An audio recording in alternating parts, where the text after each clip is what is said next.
Yeah. Yeah, Steve, we get a real problem in this country, and it flows, in my view, from our campaign finance laws that say that if you're a corporation executive, you've got 25 employees, and you say to your employees, I'm going to take $100 a month out of your pay, put it in a little account of mine, and then I, the chief executive, I'm going to give that to a candidate I choose. You'd be in real trouble. I don't know if you'd be behind bars, but you'd be in real trouble. Unions, however, are allowed to do that. They're able to take money from all their members and put it in an account where the chief executive of the union can decide who to give it to. There was a discussion, as you know, some time ago to try and unionize Walmart. I'm told that the dues, the political dues, if they could unionize Walmart, would be $100 million a year. That's why there's such interest in unionizing Walmart. $100 million, and it's not going to go to my party. And so what's happened is that unions, in the public sector in particular, are able to devote vast sums of money to people who will do their bidding. And they elected a president who my guess is not entirely comfortable with all the bidding that the unions want him to do, but they elected him after all. And so he puts in the National Labor Relations Board a couple of union stooges. These were labor lawyers for unions who are now in charge of deciding what the government's going to do in terms of labor policy. And what they're doing is simply a political payback. It is placed in their hands on the scale of justice. And so they said to Boeing, for instance, that you can't build a factory in South Carolina because South Carolina is a non-union, it's a right-to-work state. Now, by the way, right-to-work states are doing pretty well. Right-to-work states over the last decade have added 3.5 million jobs. Union states have lost 500,000 jobs. So right-to-work states are the way to go if you want to create jobs.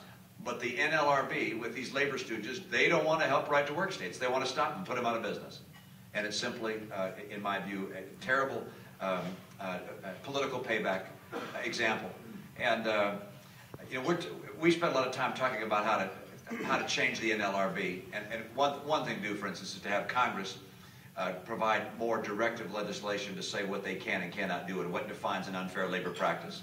Because what the NLRB is doing, in addition, is trying to push in place the whole idea of card check, meaning getting enterprises to be unionized without the opportunity for a business to describe the opposition to that union plan and to allow for a vote to be held on a timely basis. It's a real problem. By the way, a couple of things I'd do. One, if I become president, I would pursue legislation to say that unions may not collect dues from their members to be given to a political party or an individual based on the desire of the CEO. You just can't do this wrong. Thanks, Steve. There's another hand over here, I think. Yes? In bureaucracy, it seems that services to the citizenry are delivered at the margin. And so as Republicans propose cuts, the bureaucracy responds by cutting the things that matter most. Yeah. How can Republicans, and how do you propose, and I know maybe it gets in the weeds a bit too much, but how do we avoid being in that position where we want to cut something 10%, results in a 50% cut of services that are needed, and the bureaucracy is still sitting there as loaded as ever?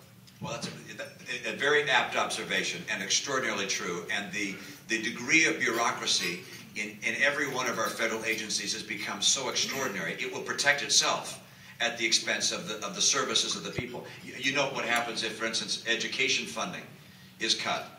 Why we cut the teachers. You don't see administrators on the streets. No, the administrators are fine. The teachers are the ones that go.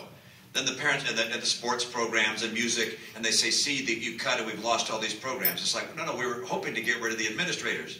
And but they're kept in the jobs. And the answer is, I think that you have to look agency by agency to make sure that we're cutting the agencies as well as the programs. And I heard some numbers. I'm going to come close with these numbers from John Lehman, former Secretary of the Navy under Reagan. And it was illustrative to me. Please don't write these down because they're off. But as best my memory collects, it's this. During the Second World War, the Navy commissioned approximately 1,000 ships per year. 1,000 ships per year. We were at war, after all. And the purchasing department of the U.S. Navy was roughly 1,000 people. Then during the Reagan years, we were commissioning about 9 ships a year. And the purchasing department of the Navy had grown to about 2,500 people. Today we commission 5 ships a year. The purchasing department of the Navy is 24,000 people. The last two numbers are right. 24,000 people. We grow this bureaucracy, and with more and more people that have to sign off on every lug nut and every bolt, and it becomes massively expensive. It takes forever to get something done. I can assure you that when China just built their most recent aircraft carrier, they did not have a purchasing department of 24,000 people, and they're able to build it faster. And we're going to simply have to take the kind of approach that exists in every business, which is going through regularly and reorganizing and changing and finding ways to become more productive. That's what the private sector does. That's in part why I believe that the way we're going to beat Barack Obama is by having a president who comes from the private sector. I know that's slightly self-serving, but I just think you have to show that you've been able to do this. And I know the president in a debate is going to say to me, you know, Governor Romney, you cut jobs at this business. It's like, yeah, and we saved it, and now it's growing. And that's the nature of how we try and make enterprises more successful. And you, by the way, Mr. President, you cut thousands of jobs at General Motors. Why'd you do that? To save it. And what you've got to do is take that same approach to government. Government is too big. I saw a bill from Darrell Issa. He's a congressman from California. He said we ought to reduce the federal payroll by 10% and do it by attrition. I also think we ought to link the compensation of federal employees with the compensation of people in the private sector. People who work for government shouldn't have a better deal than the people who are paying their bills. Thank you.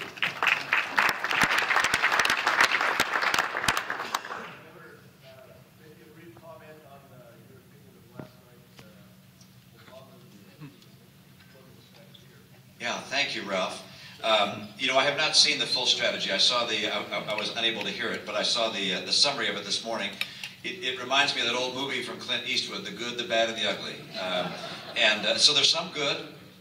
There's some things I like. You know, I like taxes being low. All right, that's a good thing.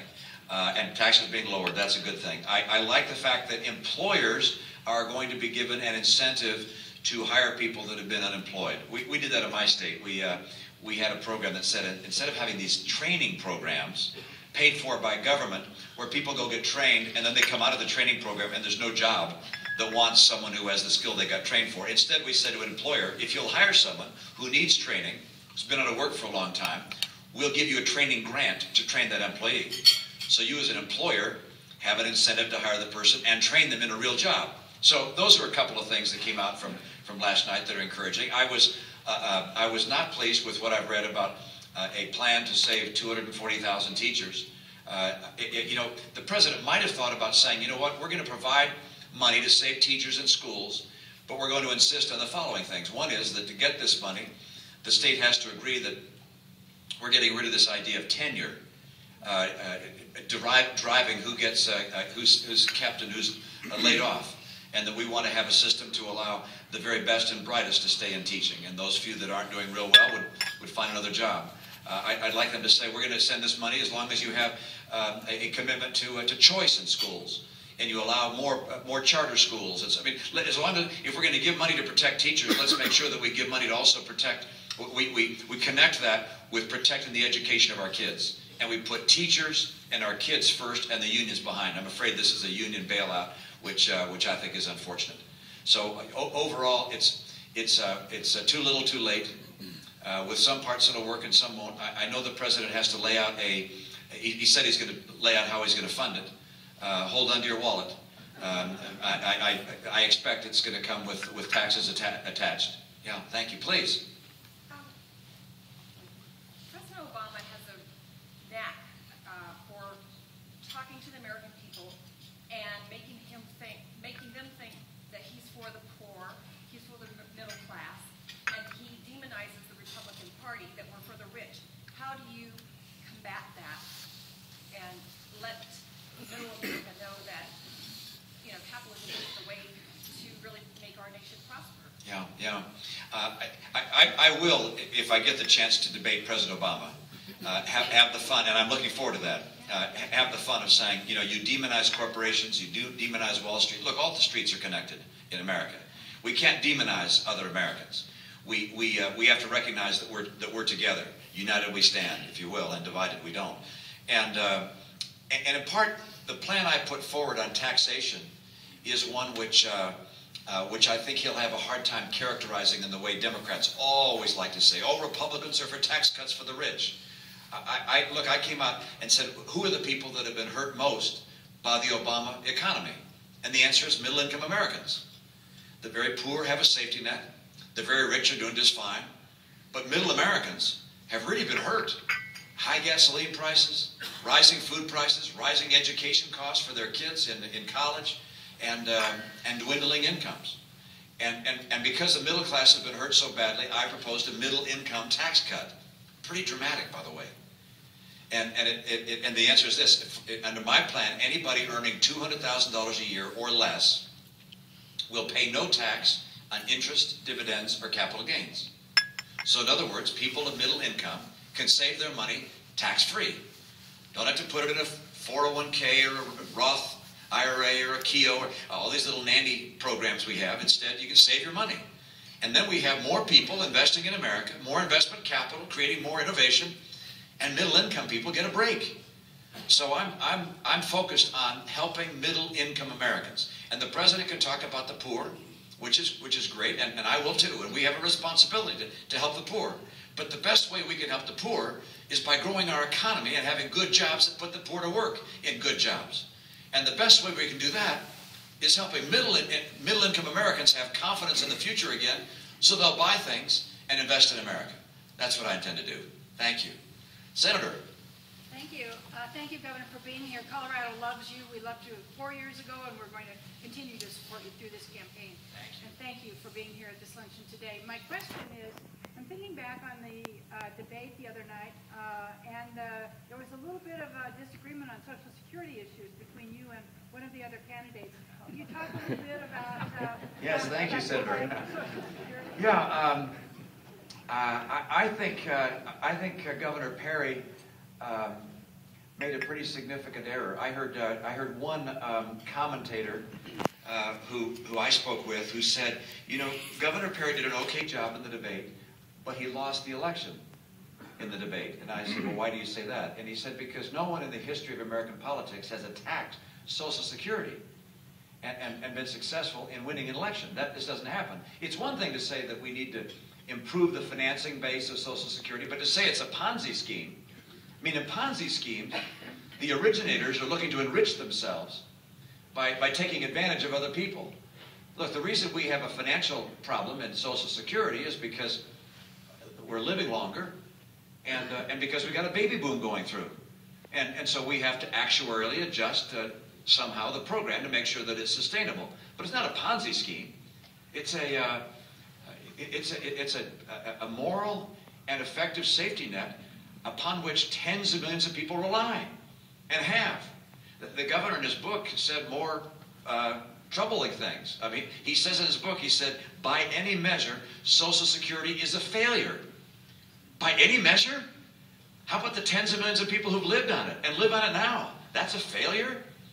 It said it's been forced on us by the federal government. Forced on us? It's been overwhelmingly supported by the American people and our elected representatives over 75 years. Does it need to be fixed? Absolutely. And saved. That's what I'll do. That's what I laid out in my book, is the options as to how to save it. But the idea that we would remove it as a federal entitlement and abolish Social Security, in my view, is a very bad idea indeed. And it probably has very bad political consequences as well, if that commentator's right. I can't imagine what would happen to our party if we were led by someone who the Democrats would say very clearly, just by looking at the quotes and the debate footage, this guy's attacking Social Security. How will that go over in Florida? Not to mention Colorado. I was told the average age of Republican primary voters is 57 years old. That means a few of you are getting close enough to think about this, all right? And so, look, it's just simply the right thing to say we support Social Security. We want to protect Social Security for those who have it and for those who are in their 20s, 30s, and 40s. And we can do that by making relatively modest adjustments to the Social Security program. And I will do that. I will protect it. I like Social Security. It will be there for my kids and for their kids. I will not abolish it. And we're not going to nominate, in my view, someone who people think would abolish it. Thanks, Senator. Oh, do I get one more question? Thank you. What's your plan for the first week in office? What's my plan for the first week in office? I have a wonderful, I call it wonderful, again, self-serving, a little book that we put out last week that's my economic plan. And it has 5 things I would do on day 1, 5 executive orders I would issue, and 5 bills I would issue on day 1, with a 30-day time limit on the bills. Now, I can't enforce the 30-day time limit, but I would work hard with the Republican Senate leaders, who are now going to be in the majority, in my view, and in the House, and say, let's get this done in 30 days. And they all relate to American competitiveness. Just some of the ideas. One is repealing Obamacare from day 1. We got to get rid of that. It's a massive expense. Opening up our energy resources. With an executive order, I said, look, I want to carry out a national survey and exploration of our lands to see what kind of energy resources we have or we might have, and then create a fast-track permit process to begin extracting the energy resources we have. It's simply outrageous for us to be acting like an energy-poor country when we are an energy-rich country. And so that's one of the second areas that I go after. I'm seeing a couple of nodding heads. I mean, look, we spent $500 billion sending money outside our country, buying energy from other people. There's no reason to do that. And we can put Americans to work. I hear this, oh, we've got green jobs. Anybody here working in a green job, by the way? I keep wanting to see all those people with all those green jobs. What Europeans have found is that for every green job they create, they lose a multiple of that in other energy sector jobs. So, I'm all for green, but let's look at the employment implications of that as well. I'll mention another executive order, which is kind of fun, which is I will look at all of the regulations issued under President Reagan and put them on hold, every single one, on day 1. What did I say, Reagan? That's for the elaborate. From President Obama, I will put them. I've called him Osama bin Laden. I've never called him Reagan before.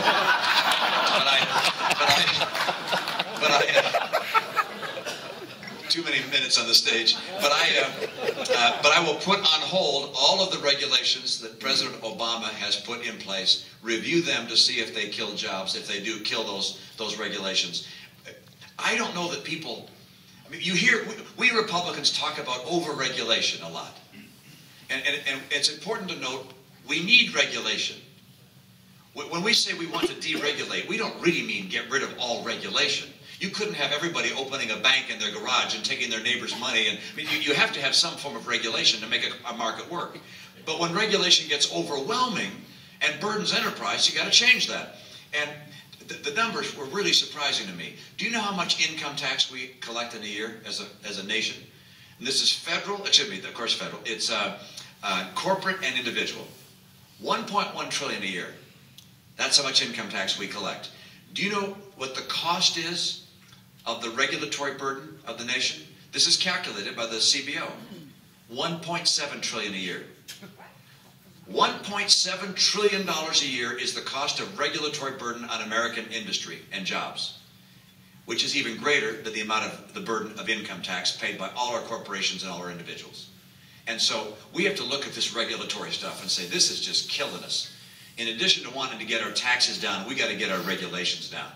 And so that's another one of the things I will do on day 1, is to begin that process, and then also to say, any agency in government that wants to add a regulation, and we calculate the cost of the regulation on the economy, has to remove a regulation of similar cost.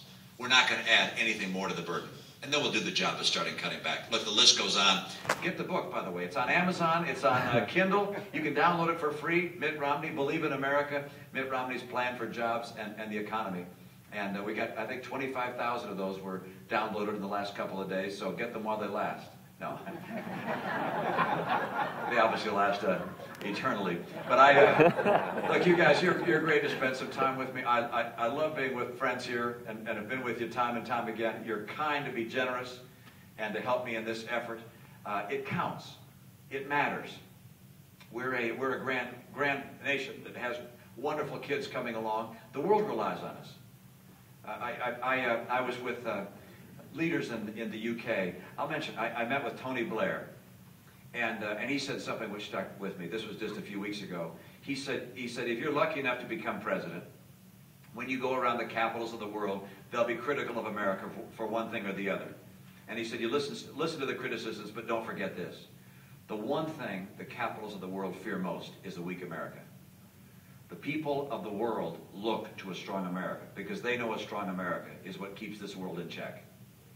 We need a strong America for our kids, for our grandkids, for their prosperity, for their freedom. The world needs a strong America. It is a moral thing for America to be strong, economically, militarily, to be strong by linking arms with our allies around the world. We are a great nation and a good nation.